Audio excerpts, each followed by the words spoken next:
In just 5 minutes of live television, Jasmine Crockett exposed a photo so damning Ivanka Trump froze, and Donald Trump, watching from Mar-a-Lago, reportedly threw a glass at the screen.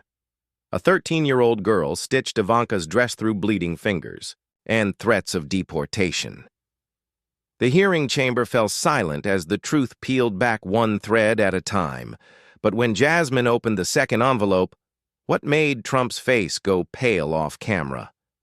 The red tally light on the C-SPAN camera blinked like a warning, steady, sharp, and unblinking as it swept across the oversight chamber, packed wall-to-wall with lawmakers, aides, and press.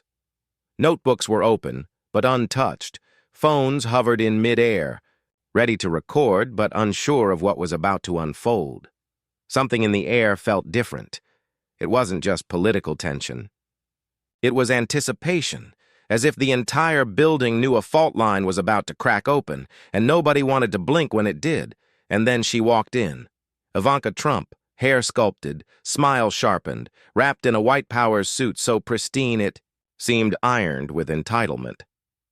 She moved like a woman born to cameras, gliding to the witness chair at the center of the room with the poise of someone who had never been told no in her life. Flashbulbs popped like popcorn. Committee members on the Republican side stood to greet her, a few even applauding. The chairman gestured for silence, but the room had already started to split itself in half, those protecting the empire and those waiting to burn it down. Somewhere hundreds of miles south, in a gilded private room at Mar-a-Lago, Donald Trump watched it all unfold on a private live stream feed. The volume was cranked. His eyes narrowed as Ivanka sat, and his fingers drummed on the glass table like he was daring someone to challenge his bloodline. At exactly 10:04 a.m., the doors opened again. Congresswoman Jasmine Crockett stepped into the chamber, not with a grand entrance, but with a presence so precise it swallowed the oxygen. She didn't wave.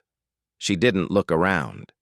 She walked with measured, intentional steps, holding a thick brown envelope that looked like it had been sealed shut with something more potent than glue, like it held the weight of names that were never supposed to be spoken aloud. Her suit was charcoal. Her eyes were steel. She wasn't there to debate. She was there to detonate. The murmurs began immediately. Staffers whispered. Someone from MSNBC leaned over and muttered, "She brought evidence, didn't she?" One aide nodded, slowly.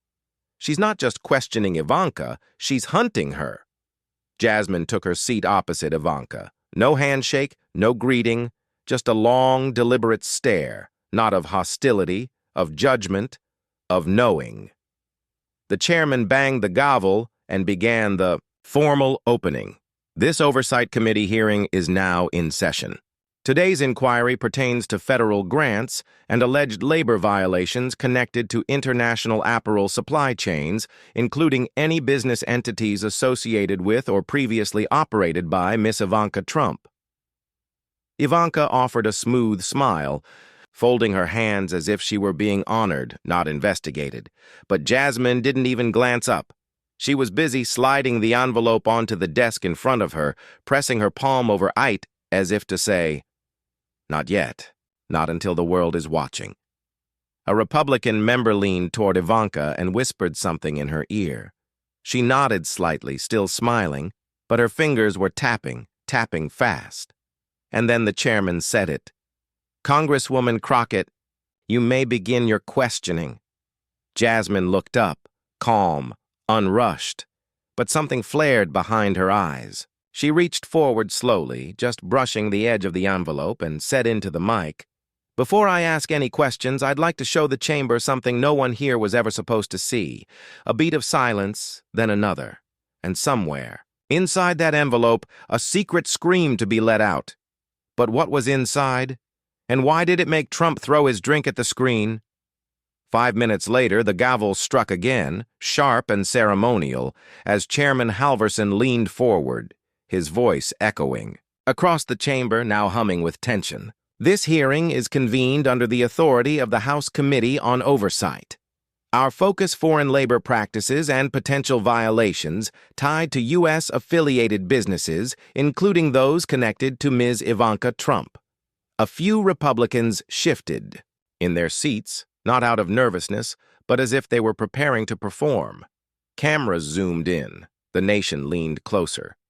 Representative Claiborne, a Republican from Florida, leaned into his mic with a grin made for headlines. Before we begin, I'd just like to say that Monsieur Trump has done more for women's economic empowerment on a global scale than anyone on this panel combined. A ripple of applause broke out from his side of the aisle. Ivanka smiled like she'd just been handed another award. Jasmine didn't move. Her eyes never left Ivanka's face. When Claiborne finished, the chairman gestured toward her. "Congresswoman Crockett, you have the floor." The room fell quiet. Jasmine adjusted her mic unhurried. Then she asked, clear and cold as steel, "Miss Trump, do you know who made the white dress you wore at the Davos summit last winter?" Ivanka tilted her head, a flicker of confusion. Or was it calculation crossing her face that would have been produced? "Through our standard vendors. I'm not involved in individual factory assignments." Jasmine nodded once. "You're saying you wore a product with your name stitched on it in front of world leaders without knowing who it came from." "I trust our processes," Ivanka replied smoothly, "and the professionals who manage them." Jasmine tapped the envelope once deliberately. "What if I told you that the girl who made that dress was 13 years old and had to soak her fingers in vinegar water at night just to keep sewing the next morning?" The air shifted. A low murmur swept across the back rows of staffers and press. Ivanka didn't answer. She pressed her lips together, then offered a polite shrug. "Congresswoman, I have no knowledge of any such allegation." Jasmine's hand hovered over the envelope. "I didn't say it was an allegation. I said it was a girl. Her name is Alejandra Rios Honduras. She clocked 14-hour days in a concrete box with no windows. The day she sewed your dress, the factory had a chemical leak." Ivanka's smile faltered, not fully, but just enough to see the tension behind it. Trump's image on the monitor in the back showed him squinting at the screen, lips pursed tight. From the other side of the aisle, Repid Navarro, another Trump ally, jumped in. "This sounds like a smear campaign against a successful woman entrepreneur." "Unless Congresswoman Crockett has real proof," Jasmine's voice cut clean through him. "Oh, I do, and America's about to see it." She slid the envelope forward, opened the flap just an inch. Not enough to show anything, but enough to make every camera operator in the room zoom in. The tension became electric. Ivanka leaned back slightly, her fingers tapped twice against the table, then stopped. Miss Trump Jasmine said, her voice a shade, quieter now, but somehow heavier. "How many little girls do you suppose it takes to make one woman look powerful on a stage?" There was no answer. And for the first time, Ivanka didn't smile. But what did Jasmine pull out of that envelope? Why did every Republican phone light up the moment they saw it? Jasmine didn't raise her voice. She didn't need to. Her fingers moved with the calm precision of someone who had already rehearsed every second of what was about to unfold. She pressed a button. The chamber dimmed slightly as the screen behind her flickered to life. No sound at first, just the raw, brutal stillness of a grainy surveillance feed. The timestamp read 0:32 a.m. The frame showed a cramped concrete room lit by a single hanging bulb swaying slightly, as if even the light wanted to leave. In the corner, barely taller than the sewing machine itself, was a girl, thin, arms moving in robotic rhythm, head nodding from exhaustion. Her name appeared at the bottom in white text. Alejandra Rios, age 13. The room exhaled a collective breath, and even the Republican side fell silent. The footage jumped ahead. Alejandra now had bandages on 3 fingers. Her hands moved slower, her eyes red and raw. At one point, she paused, not to rest, but to shake her hand from pain. A supervisor passed behind her. She flinched. Her needle began moving faster. Jasmine let the silence stretch long and unbearable. She didn't narrate. She didn't explain. She let America watch what empowerment really looked like. Unfiltered and unforgivable. Ivanka's face palled.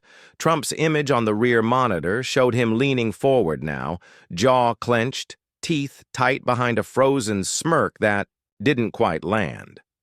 Reporters in the back row began typing furiously, but no one could look away from the screen.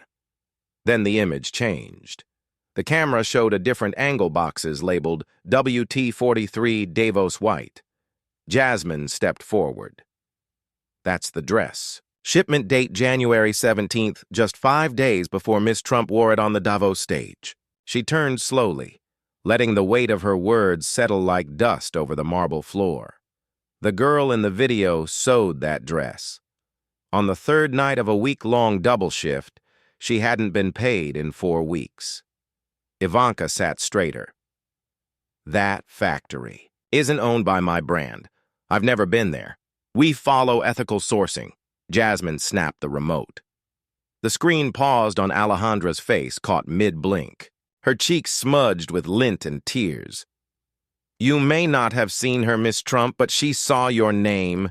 It was on every box she lifted, every tag she was told to press into the fabric. The chamber was silent again, this time. Not just stunned, shaken. Jasmine let the remote fall to the table, then leaned forward, hands clasped, eyes locked with Ivanka's across the divide. Her voice was cold and exact. You say you empower women, but behind the lights, behind the glamour, behind the quotes on international panels, you empowered them to suffer. She didn't blink. Ivanka didn't respond. Somewhere off camera, Trump's glass hit the floor. And if a little girl's pain is stitched into every thread of success, how many dresses does it take before the world stops calling it fashion? The screen behind Jasmine faded to black, but the silence it left behind felt louder than any speech. It was the kind of silence that follows a gunshot, not from fear, but from stunned recognition. Jasmine let it breathe. Let the discomfort sit. In every corner of the oversight chamber like a fog that wouldn't lift. Then, without looking down at her notes, she spoke into Themic with deliberate force. Her name was Alejandra Rios, 13 years old, Honduras, and she was one of dozens of underage girls working in the San Pedro facility that supplied garments for Ivanka Trump's brand. Ivanka shifted for the first time, her hands locking together tightly in her lap. Her lips parted, but no words came. On the Republican bench, Repriso leaned forward, his voice sharp and defensive. Congresswoman Crockett, with all due respect, there is still no conclusive link between this child and Miss Trump's personal business operations. You're implying direct involvement based on a factory halfway across the world. Jasmine didn't even turn her head. She just smiled slow and cold and reached again into the envelope. You want a direct link? Her voice didn't rise. It didn't need to. Then let's stop pretending and look at one. She pulled.